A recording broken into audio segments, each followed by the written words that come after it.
Hello guys, I'm back again to continue the discussion kasi sinabi ko kailangan na itong madaliin sa ngayon. Okay? Yung training ito, yung basic building blocks na ito na i-share ko sa inyo, gusto ko lang madaliin so that we can do we can reach our goals very very very fast. At the same time, pag natapos kasi ito, may marami pa tayong trainings na gagawin, marami pa tayong motivations na gagawin, pero at the same time, hindi ko yun ibibigay lahat kung hindi ko nakikita yung growth or hindi ko nakikita yung changes and pagbabago doon sa opportunity or sa business na hawak natin sa ngayon.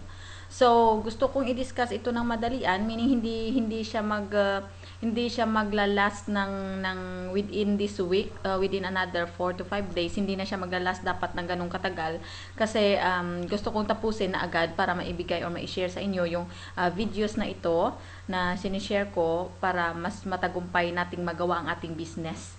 Okay? I-apply natin ito 100%, then we will soar, we will get it.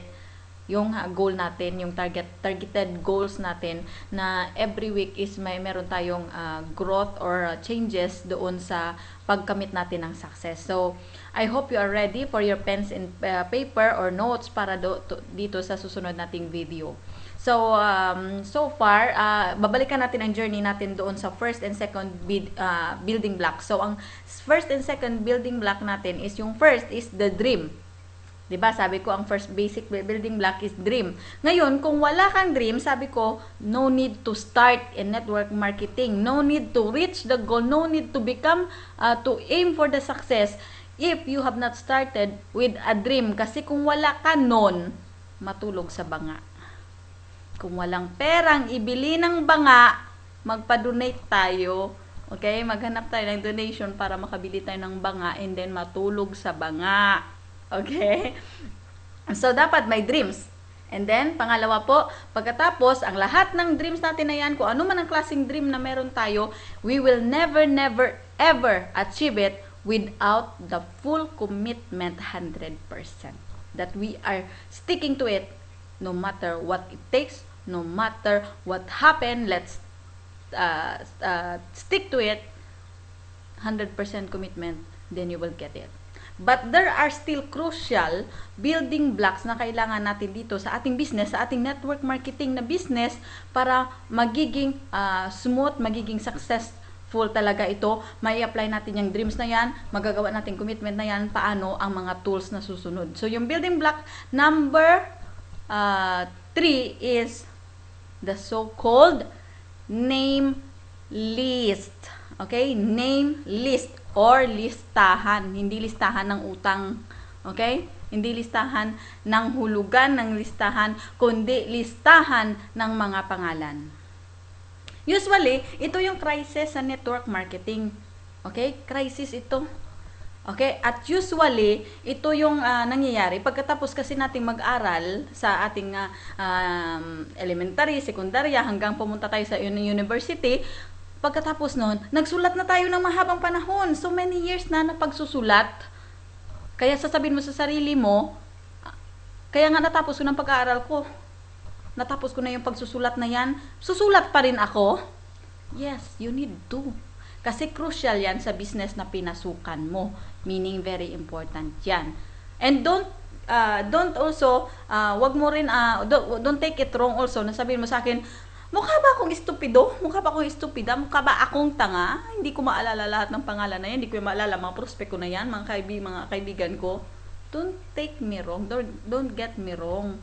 Kasi kailangan pong maglista, kailangan isulat ang mga pangalan ng prospect natin diyan sa papel na yan. Kailangan magsulat. Hindi dahil may kulang ka sa pag-uutak, sa memory mo and everything. No, don't get offended. Kalma lang. Relax lang, okay? Kailangan mong magsulat kasi daan mo na nababase parang ang pagsusulat, ang papel na yan na sinusulatan mo ng pangalan, yan ang magiging batayan mo. Parang bank, ano mo yan? Parang bank, database ng bangko mo, ng bank.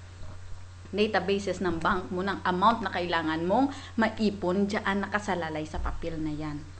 And, magkano kailangan nating tao? Some people say 30 is enough. Okay? 30 people is enough. Yeah, yes, good enough. Some will say about 50 people is good enough. Yes, can. Why not? But for me, and for mga trainer sa mga napag-aralan ko at sa katotohanan, ito po yun. It should not be less than 150 names. Sa ating business ngayon, sa opportunity ngayon na hawak natin sa mga partners ko, kung anong meron ako ngayon na hawak ko, and you know that, yun po yung gold bars na ito na trading, ang formula nito ay napakasimple sa lahat ng formula na napasukan ko na network marketing. Ito yung may pinaka the best na marketing program or marketing formula pagdating sa prospecting, pagdating sa invitation, pagdating sa dealing with, inviting with leads or leaders and prospect. Bakit? Ang formula lang kasi dito ginagamit 1 plus 2. It means isa lang, sarili mo lang at dalawang tao, which is sa ibang network marketing, sa lahat, almost lahat ng multi-leveraging company is magkukolekta ka ng tao, mag-i-invite ka ng i-invite kasi yan ang pinaka rule mo, yun ang pinaka responsibilidad mo pagdating sa business na network marketing, yung mag-invite ka ng mag-invite, mag-prospecting ka and everything, do that so that you will earn. Pero sabi ko nga, ibang-iba itong opportunity na hawak natin ngayon, ibang-iba itong business na pinasukan natin ngayon. Bakit? 1 plus 2 nga lang di ba? Dalawa lang kailangan natin. But, to tell you honestly, hindi nagtatapos sa dalawa ang business na ito. Yes, it means, pag nakakuha ka ng dalawa, you are done with your responsibility sa sarili mong table. Okay? Sa sarili mong table of orders mo. Okay? Sa pangalan mo lang mismo, tapos na ang responsibilidad mo, you're done. Pero ang tanong ko, kung hindi mo kayang mag-motivate pa ng leaders mo, ng prospect, ng partners mo, kung hindi mo pa kayang mag-motivate sa kanila, na gawin din ang ginawa mo na responsibility, anong mangyayari? Anong pinaka-worst na mangyayari? Matutulog ang table. The table will sleep, the table will die. Because you know the reason. Na pagdating mo sa level 4, hindi nagtatapos dyan na dalawa lang ang nakuha mong partner. Kasi paglabas mo sa level 4, di ba, papasok ang panibagong slots, 8 slots. What will happen if itong apat na nasa level 2 mo na ito, hindi makakuha ng tagdalawa nila? Kailangan mo ba silang jumbagin ng todo-todo dahil hindi sila nakagawa ng responsibilidad nila? You should be a leader on the level 4, best leader, na mamotivate mo sila and support and push them to do the things that you have done. Pero, ang worst, isipin mo ito, ang worst na mangyayari, pag hindi mo nagawa yun, anong mangyayari? You know exactly. Matutulog ang table, you will complain to your partners, will complain to your uplines, tinatawag ng ibang multi-leveraging na company na uplines, di ba? Sisihin mo ang uplines. Bakit hindi mo kami natulungan? Di ba ayon sa strategy, sa mga rules ninyo is dapat nagtutulungan? Yes, kailangan ng teamwork. Pero, you should have a full responsibility 100% within yourself. Take all the responsibility and you will get successful. Huwag mong i-blame kay upline, kay downline, kay partners, kay ka-client mo, kasama mo, partners mo. Huwag mong i-blame na ikaw hindi ka nakagawa ng responsibility mo, hindi nakagawa. Yes, pwede mo yun magawa. Okay? Pwede mo naman yun magawa sa kanila para ma-motivate sila, but not in a negative way. So, ang pinaka-positive way na gagawin mo is, i-motivate mo sila, suportahan mo sila, give all the help that you can do. And the best way na magawa mo is, ito yung prospecting na sinasabi ko, which is, ito yung third na building blocks na prospecting, na dapat makapag-provide ka ng extra tao, hindi lang doon ang dalawa mo, kundi makapag-provide ka ng extra prospect para mag-continue ang table na malaglag, at the same time makakontinue tayo na walang tulog na table, walang tingga-tingga na table, but you should motivate your leaders and your partners. Nagagawin din yung ginawa mo. Okay? So why should it be 150? Kasi sinasabi nila, pag ang list mo, okay, nakasulat ka ng list, and then your list will only broken down into below 150 people. They said, you should consult the psychiatrist or psychologist. Punta ka ng doktor, magpa-appointment ka. Dahil ayon po sa science, sa psychology, okay, Sinabi, ayon na pag-alaman na sa study, na ayon sa study, ang mga tao, each one of us, okay, should have, okay, the average na acquaintance mo, nakakilala mo, you should have at least 200 people, circle of people na andyan sa paligid mo, nakakilala mo, kapamilya mo, or ka-friends mo, or whatever. Basta dapat nasa 200. Ngayon, kung wala ka niyan, I'm telling you, consult the doctor now. Pero, that is the normal or average people. But I know, lahat naman kayo siguro normal, di ba?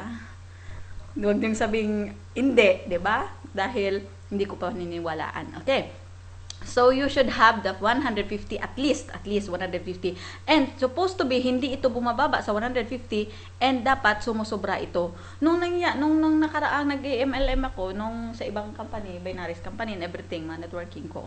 Hala, grabe ako maglista. Sabi nila, parang baliw ka na nakakalista ng pangalan. Ano yan? Ba't isang notebook mo na yan, puno ng pangalan, ganito. Yes, because it is crucial. Yung dreams na yan, walang mangyayari. Yung commitment na yan, walang mangyayari.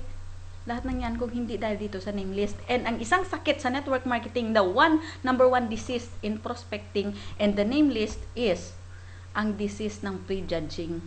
Yung ikaw naglalagay ng plano or nag-a-assume ka ng pagja-judge sa tao sa sinulat mo na pangalan.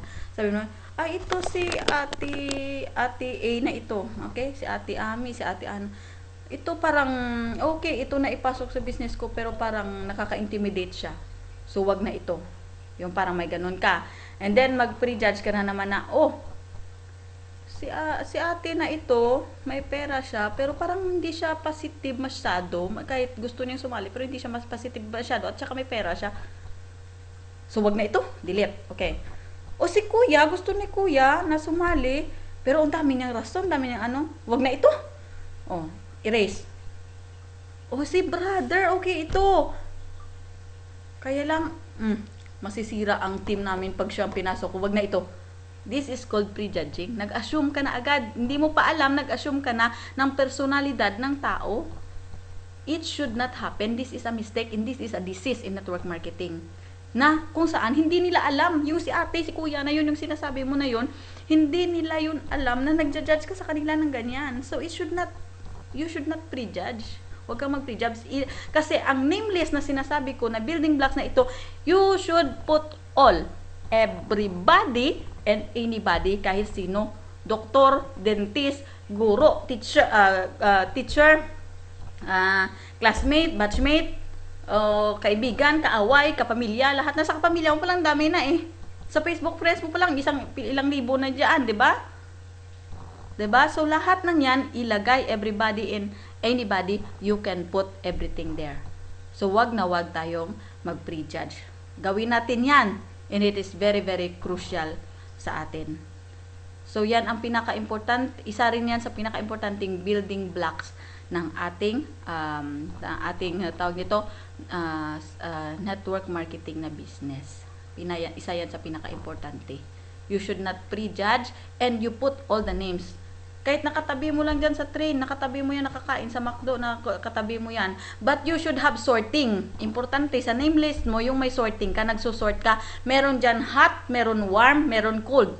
Yung ibig sabihin yung hot, ito yung mga kapamilya mo talaga. Hindi hot na mainit ang katawan nila. Kailan mo kapkap hawakan. Mainit ka ba? Ilagay kita sa mainit. Okay? So, may hot ka. Meaning, ito yung nagliliyab ang desire. Or mga pamilya. Pwede rin yun sa pamilya mo kasi silang pinaka-close sa'yo. Silang hot. Ang warm, ito yung mga taong nagliliyab ng kaunti sa desire nila. Okay? Pero hindi ready dahil may mga reason na like kulang sa financial, everything. Ang cold natin, ito yung mga taong medyo malayo sa atin. Nakatabi mo lang dyan sa train, nadaanan mo sa kalye. Okay? Matagal mo nang kasama dyan sa bus. Lagi mo nakikita, nagsasmile lang kayo sa isa't isa, hindi nyo nakuha yung mobile, hindi nakuha ang pangalan. Nagsasmile, nagwi-wink-wink kayo and smile. And sabihin mo na, Filipino, kasi tayo, di ba? Nasa abroad tayo, Pinoy siya. Smile lang. Pero 1 taon, 2 taon mo nang nakasama sa bus palagi, pero hindi mo siya nakakausap. These are called people, called list. Meron din tayong pwede mo rin mag-sort ng strongest, stronger, and strong. Are strongest, stronger, and weaker. Ibig sabihin, ito yung strong, ito yung mga talagang feeling mo talaga, talagang hindi feeling, ang strong nilalagay mo dyan yung mga taong matagal mo nang naging prospect, at the same time, parang sila yung mga taong atat na atat at may burning desire talaga. Yung stronger, ito yung nakikitaan mo naman ng ambisyon, pero parang may mga rason. And then, ang weaker, ito yung mga ano na pwede mo pa rin ipasok as prospect, isulat dyan lahat ng pangalan nila, pero at the same time, parang medyo mabigyan mo lang siya ng 50% of your attention kasi ibang-iba siya doon sa stronger or strongest na nagliliyab talaga ang desire. You should have this sorting. Pero lahat ng yan, dapat ilista. We should write it down on a piece of paper. And remember, ang piece of paper, pag nilagay mo lang sa bag yan, at may nag-snatch sa'yo, kinuha yung bag mo, itinakbo, tatakbuhan mo yan at habulin. Kaya, you should make it safe. Ipasok dito, isulat sa papel, ilagay, iscan mo sa computer mo or sa laptop mo, tago mo sa hard drive mo, okay? Sa memory card mo, ipasok mo ang na-scan mo na paper and put it in your safety box or safety deposit box. Then that's it. It's very safe. Kahit anong mangyari, hindi sila makakatakbo. Okay? They're very safe. So that is one of the most important. In my next video, nababantayan nyo po, kasi palubat tayo yung computer ko, ang next na video is the art of prospecting and inviting. O parang kung sa ano pa, dito magkakaroon na kayo ang susunod na building blocks, magkaroon kayo ng idea kung paano ba talaga mag-invite, ano ba ang proper way of invitation, yung formal at saka hindi formal, parang ganun, doon na i-discuss sa susunod niya na marami pa. So madaliin natin, dahil gusto natin ng palaging may income, weekly or second week or third week, goal natin lang yan. Okay? We should have a goal and a deadline. As what I have said, no matter what, kahit ano pa yung ambition mo, you should have a deadline because it will be called dream. Or else, pag walang deadline, it should remain a wishful thinking hanggang pangarap ka na lang na nakalipad sa hangin. So, okay ba yan? So, that's great. And I would like you to congratulate sa lahat ng sa atin kasi in the middle of the training na ito, kahit ito lang yung mabigay ko na ma-share ko sa inyo, at least nag-grow tayo ng kaunti. May knowledge lang na nalalagay sa isip natin. Okay, nabibigay ako sa inyo kahit kaunting-kaunti lang. Okay na sa akin yun. Basta ang gusto ko, lahat tayo yayaman. Lahat tayo kikita at hindi tayo titigil hanggat hindi natin yan makuha. So, apply this all, then we will get all successful. Magiging successful lang kayo, magiging mayaman na kayo, masaya na ako. Dahil ako, marami akong pagpipilian na karir. This is not only my cup of tea. Ito yung pag-network na ito, is not. Because it's not permanent at all. Para sa akin, I have still